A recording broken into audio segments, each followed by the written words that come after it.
Hello, everyone. This is Elise Y from the Group 5 in our One Health presentation groups. Uh, so I'm going just to present the whole group on the issue we have identified, which is water pollution issue. The picture you see on your screen, this is the picture that has been taken in the Ruavo district in the western part of our country. You see a young girl trying to get water from the Sebeya River. I live really nearby that river. Actually, our community generally is a community we are living near a little bit near the Gisenyi city. Uh, we live on the subsistence. Our subsistence is agriculture and farming. On this river, it is very dirty because you can see the young girls trying to get water, and also livestock come just to drink water. And some activities the local people are doing, like trying just to get sand for construction of houses. Young children and family, they wash gloves under this water. And also this river is sometimes causes some catastrophe, like the flooding during the rain period, and it comes in our houses, and then cause different disease, you can understand, after the flooding, and also take lives of people. So that's how our community here we live. From the understanding and readings, the videos on the One Health issue, we've been interested just to elaborate a bit more on this issue uh, using and they propose different solution using One Health approach. Without going a little bit too so far, it was about just to give the introduction of the community and the reason why I have been persuasive, suggesting my group just to work on this. And I think we did a good job, as you'll be seeing in our presentation. So like the objective of how we have tried to understand this issue using One Health, you can see here we are on the screen. We are going to see the introduction, One Health, how we have understood this issue using One Health understanding. Here, our group, in identifying this issue, we have tried just really to understand and recognizing the interconnection and the interdependence of those One Health triad, animal health and the shared environment, and also taking into consideration the global health challenge like climate change, zoonotic disease transmission, pandemics, and many others. And also, we thought about the community and also to prove to suggest a solution on evidence-based, and also working together with the community to ensure, and the other sectors to ensure that be a sustainable solution to that. And also we considered the real life examples in the exploration on One Health, as we are trying just to design a most sustainable, equitable solution to this problem. Starting from the environmental human factor, we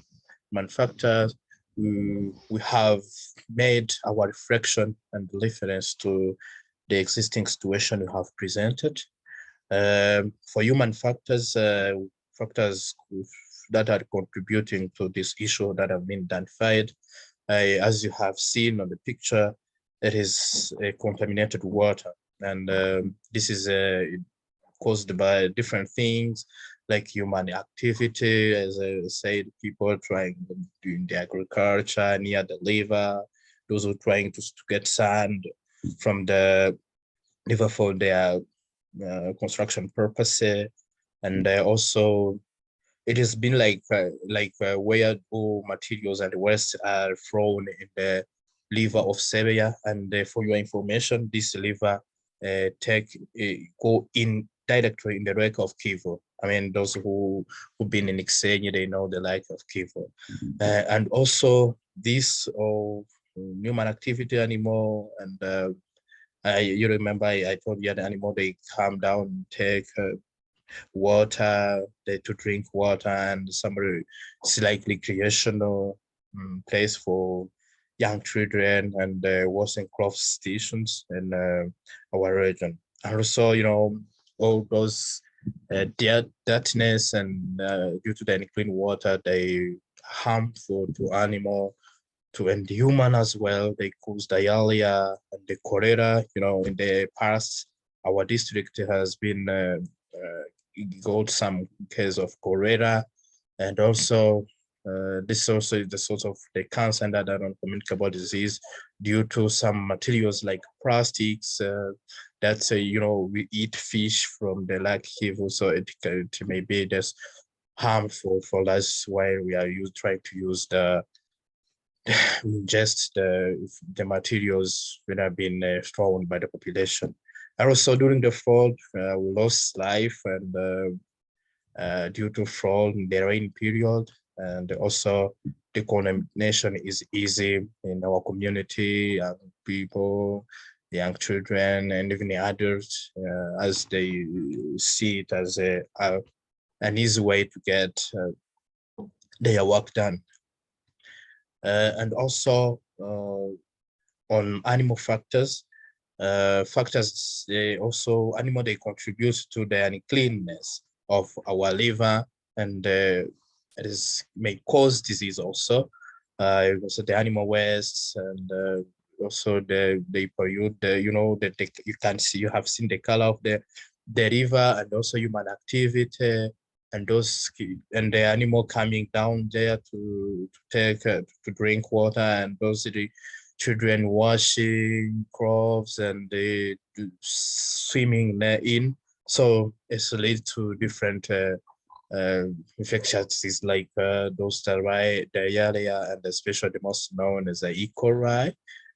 Also, some the effects such as the gastrointestinal the sickness, and among many other diseases, such as also the respiratory illness that can range from the exposure of water that contain animal waste. And also, we can see also the animal waste pollutant that they can interway via the variable route of transmission, like those during the flooding time. So we'll get contaminated from the different things from different sources.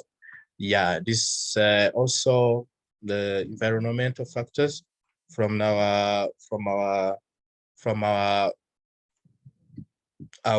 different datas. We have seen that around 1.2 billion of people in water in the world, they don't have access to clean water. This is also a very big problem. They use unclean water, like in our case, and also they are prone to getting disease like cholera. Been exposed. We had a case in our community, diarrhea, central hepatitis, and also it's related to death because this disease also, like cholera, some they kill in a very short of time without any treatment.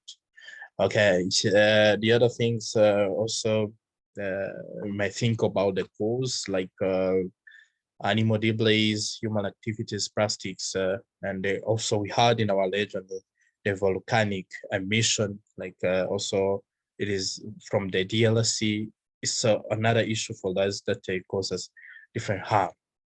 And we have tried to propose different solution, but before kicking to this point, I would like to let you understand that as a group, we have discussed that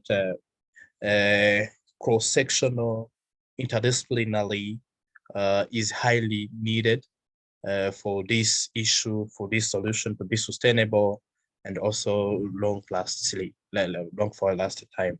We have started for the policy and regulations, especially in water management.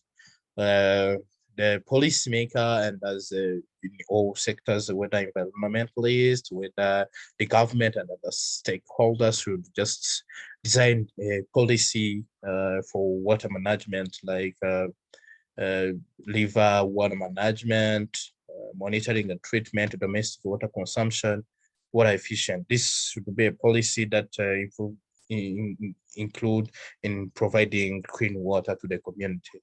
And also the waste management, as I've been telling you, that they throw some domestic wastes in the river, and the plastics and the other waste materials, and they are exactly go in the lake Kivu and cause different problems, and as we have identified before.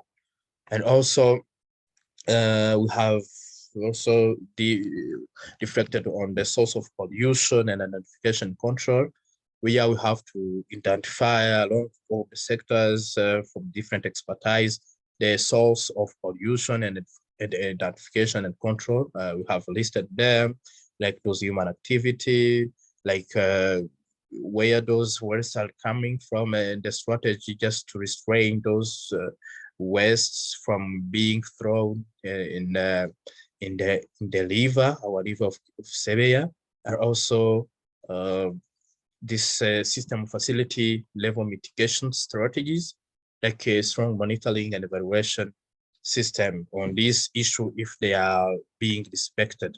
So it should involve the policymakers, the veterinary environmentalists, to make sure that, and the community as well, make sure that this practice are being put in practices. On health practitioners and veterinary and other people should involve in this by raising the awareness to the community on the harmful impact of using unclean water, infection like the airmint infection, the dedication, trying this also to make a research on the evidence-based, and also to work collaboratively, not just self-education by the health workers, but this should be cross-sectional at the cross-sectional and the disciplinary level. And also improving water availability to the community. This involves all the stakeholder, government, just to make sure that there are sufficient water and clean one, and some alternative like using maybe if the tap water is not enough, they should be using maybe the tank. They can use also the water filter, so that they don't go in the taking the flowing just the water from the river, and also they're using some not harmful chemicals to disinfect the water that they are using. But in actual fact, just to improve the water availability, accessibility, and also quality. And also periodic deworming campaign. From this issue, the element, diarrhea, and other conditions related to hygiene and the community practices, it cannot be solved on one round. So the periodic monitoring and evaluation, and also this campaign should involve the testing of diarrhea for maybe children who use just to wash and swim, and also for the veterinary parts, they try to maybe vaccinate kiddos, and try to make also to make sure that they take adequate medication, human and animal, so that we can just prevent as much as possible some maybe zoonotic disease and other infectious disease. And also providing, and it's usually done in the secondary school, giving young adolescent and children, anti-Helmintic drug. They eat it in just 3 months. So it is one of also the strategy and a good campaign, and also alongside with the awareness, this should involve all sectors alongside with the other stakeholders like radio. Also, they can be used and such the media and other platform that engage the community just to fight against from this issue. Also, as I have been telling you, the communication, collaboration between sectors and others, discipline is the key for this issue to be solved. It's involved those veterinary health workers, community health workers, local government, and also community. Community is number one, just to make sure that they are trying just to play their part from the awareness done, from the education, from the existing best example that have been seen by the community, so as they can be able to also to take the initiative and the ownership in preventing those kind of disease from this issue identified. I think in short, briefly, this is what have been discussed as group.